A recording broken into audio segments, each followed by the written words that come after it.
to cewa akan ziyarar kaburburra nan zai so ya bayyana a da an hana ziyarar kaburburra, daga baya kuma an gaba da dama a je a yi ziyara. Mu mai da hankalinmu akan wata matsala shine akan mi mai Tirmidhi ya kulla babu firru kusa tafi ziyaratul kuburi, babi a cikin rusa akan ziyarar kaburburra. cikin zamu ji wani abu.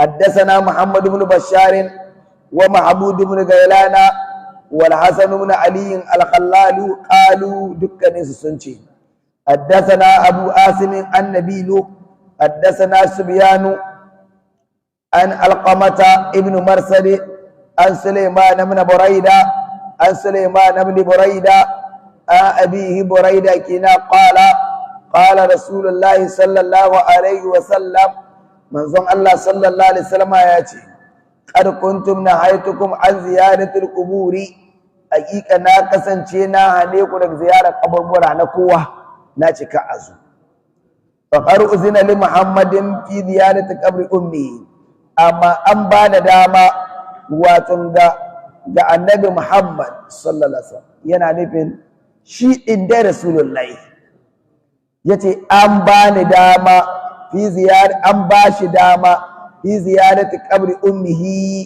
akan ya ziyarci kabarin mahaifiyarsa fazuruha ku je ku ziyarci kaburburra yanzu dan ni ma an ban dama in je in ziyarci kabarin mahaifiyata fa innaha tudhakkiru al-akhirah haqiqa ziyarar kaburbura na tunatar da ku lahira qala wa bil bab an abi sa'id a wannan riwaya akwai wato ainihin riwaya ta abu sa'id akwai ta ibnu mas'ud akwai ta anas akwai ta abu huraira akwai wato ainihin ta ummu salama riwaya wato ainihin ibnu mas'ud ibnu majah ya rawaito ta da daidai irin wannan lafazin riwaya anas shi kuma abu dawud ya rawaito ta da nisa'i da hakim cikin al-mustadrak amma abinda hakim ya ce kuntu nahaytukum an ziyaratul qubur ala fazuruha fa innaha turiqul quluba wa tudmi'u al-ayna wa tudhakkiru al-akhirah yana bayyana abubuwan da ziyara suke akan sa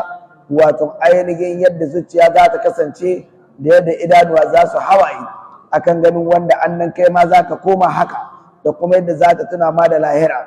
Riwaya Abu Huraira Muslim ya rawaito ta cewa Annabi sallallahu alaihi wasallama ya ziyarci kabarin mahaifiya ta yayi kuka har ya jawo waɗanda an tare da shi sun kai kuka yace ista'azantu rabbi bi an astaghfira laha falam yusalli na nemi a bani dama in nema mata gafara ba a ban dama ba wasta'azantu bi an azura qabraha fa adnani amma na nemi izini ubangiji ya bani dama in je ziyararta yabban dama wazurul qubur daga yanzu ku zai ku ziyarci kaburburra fa innaha tudhakkiru mauta haqiqa ziyarar kaburburra suna tunatar da ku mutuwa. Riwaya ta ummu salma dabarani ya rututa da isnadi mai matsayin hasan da labazin nahaytukum an ziyaratul qubur fazuruha fa inna lakum fiha ibra haqiqa cikin ziyarar kaburburra akwai cikakken lura akwai abinda ibra abinda suka yi. Ala Abu Isa hadisu Burayda ta dinnan hadisun hasanun sahihun wato dan Muslim ya rawaito shi sai ce wala amal kuma aiki haka ya gudana inda ahlul ilmi la yarawna bi ziyaratil qubur ba'asan basu ga laihi ba ma abuta ilmi basu ga akwai laihi ba ga ziyarar kaburburra su sun tai aka ana iya zuwa ayo wato ainihin ziyarar kaburburra ta halatta shi abinda malamai suka tayi akan shi. Na'am wato sabanin wato ainihin kaunin Ibn Hazm wanda yace akan ziyarar kaburbura wajibi na kora su guda a rayuwa saboda umarnin Annabi sama ce da yace fazuruha shi wannan ra'ayi ne na Ibn Hazm wa huwa qawl Ibn Mubarak kuma wannan shine ra'ayin Ibn Mubarak da Shafi'i da Ahmad da Ishaq wannan bakin bayanin babi kenan. A ƙarƙashin wannan babi ne nace yau za mu tsaya da wannan hadisi guda tare da muna da ɗan takaitaccen lokaci na magriba zuwa isha'i bai da yawa amma za mu yi amfani da wannan lokacin domin mu faɗakar da kanmu da al'ummar musulmi domin wasu abubuwa da ke yawan yawo waɗanda mun yi ta bayanin su amma waɗansu ba su fahimta ba wasu kuma sun gane da ganganci ne.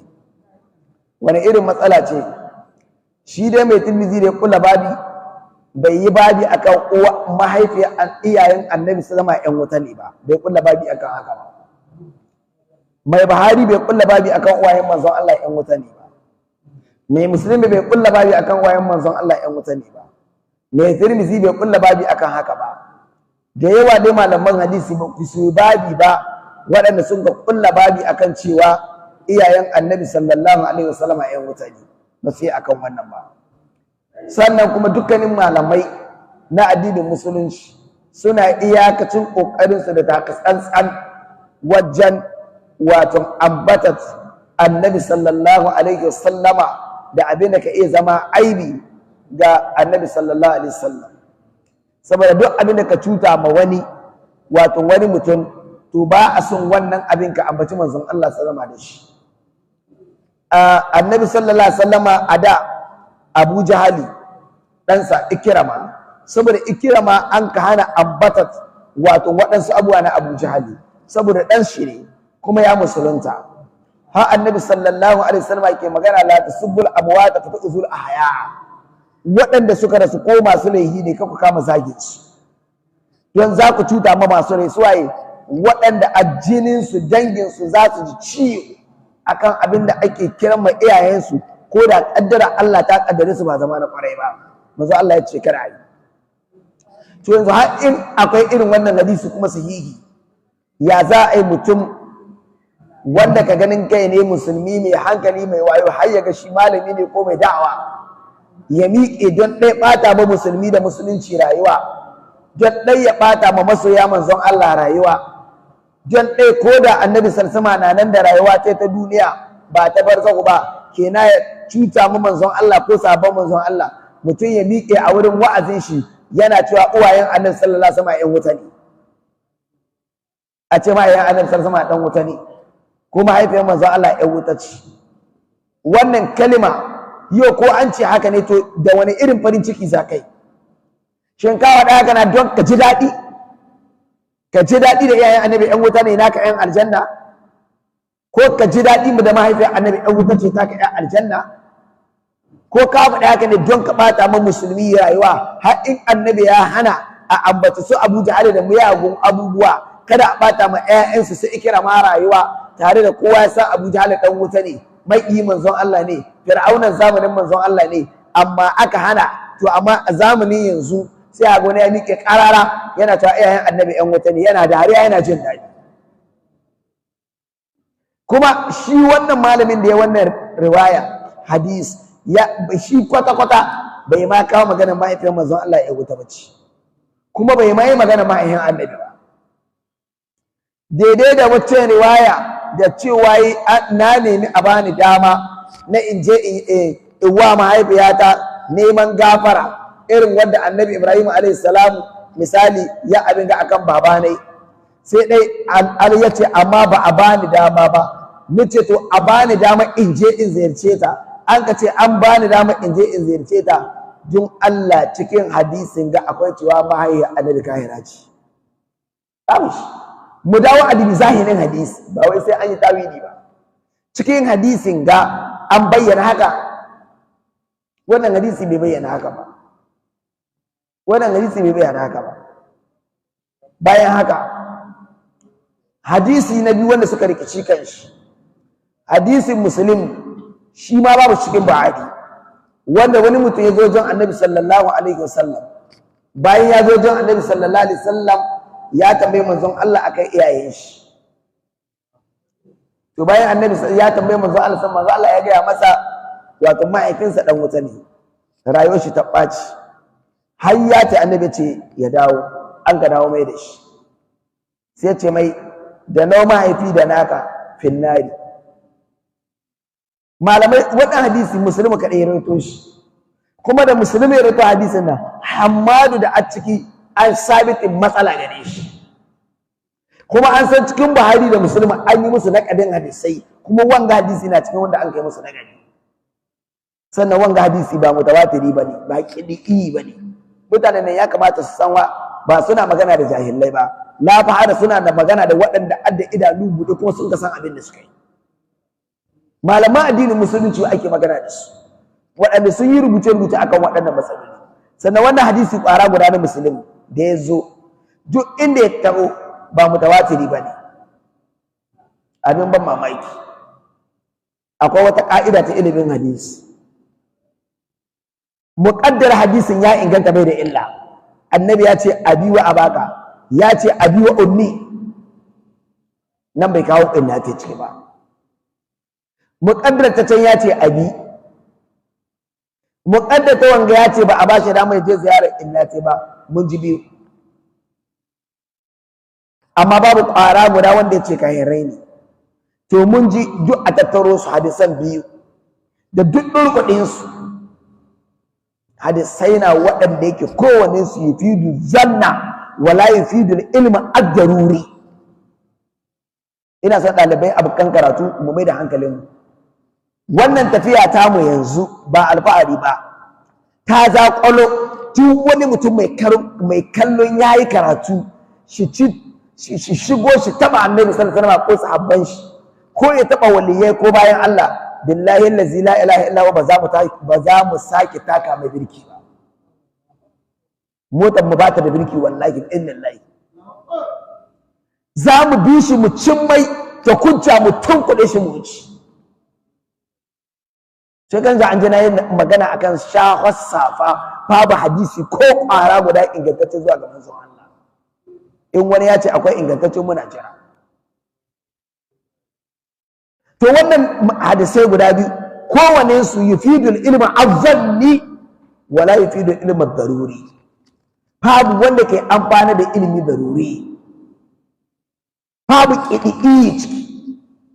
Duk hadisan Buhari da Muslim ko sun taho tunani aka shin wannan zanni ne ko ƙiɗiɗi ne. Zanni sabani kenan ya taho. Akwai sabani ba za ka ɗauki wannan ba ka rinjayar da wannan, balle hadisin da adda illa. Hujja ta ɗaya kenan. Ta biyu,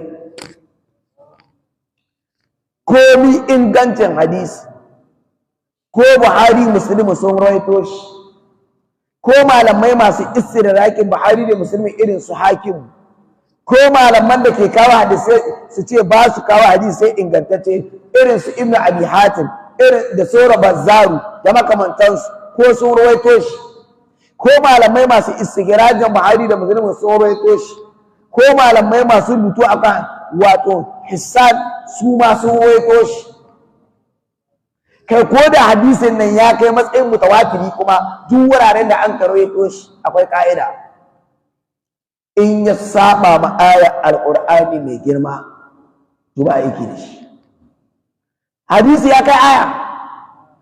Akwai hadisin da kai kamar magana Allah.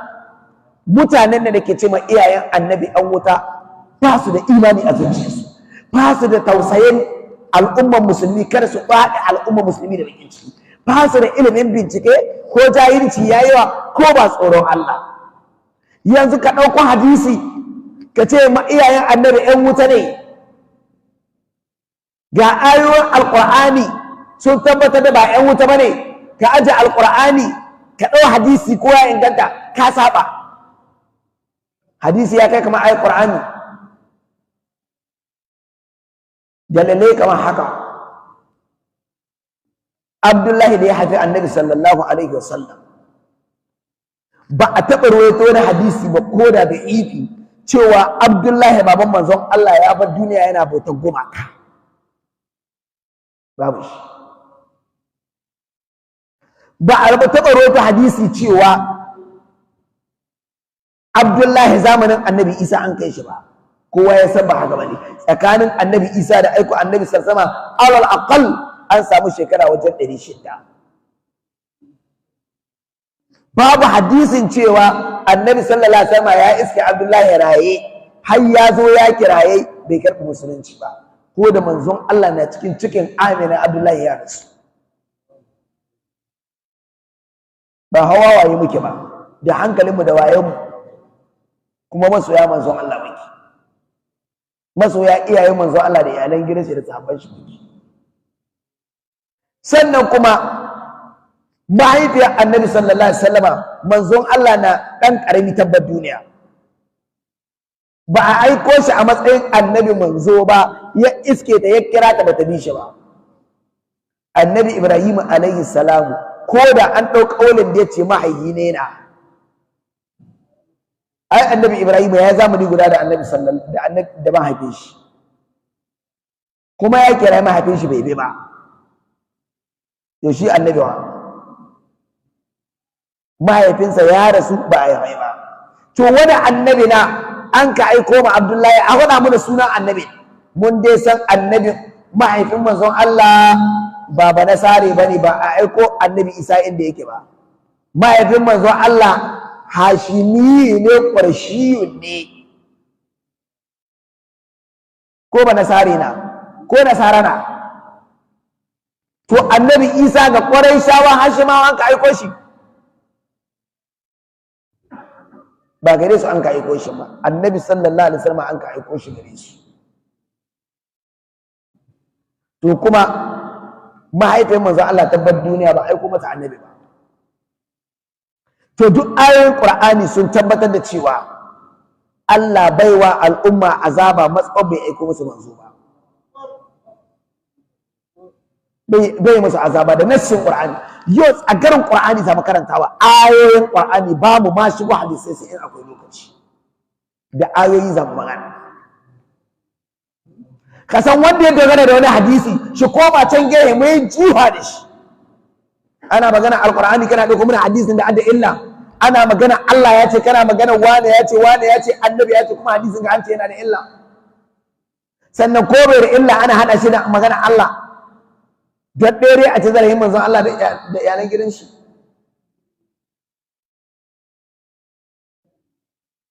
Annabi sallallahu alaihi wasallam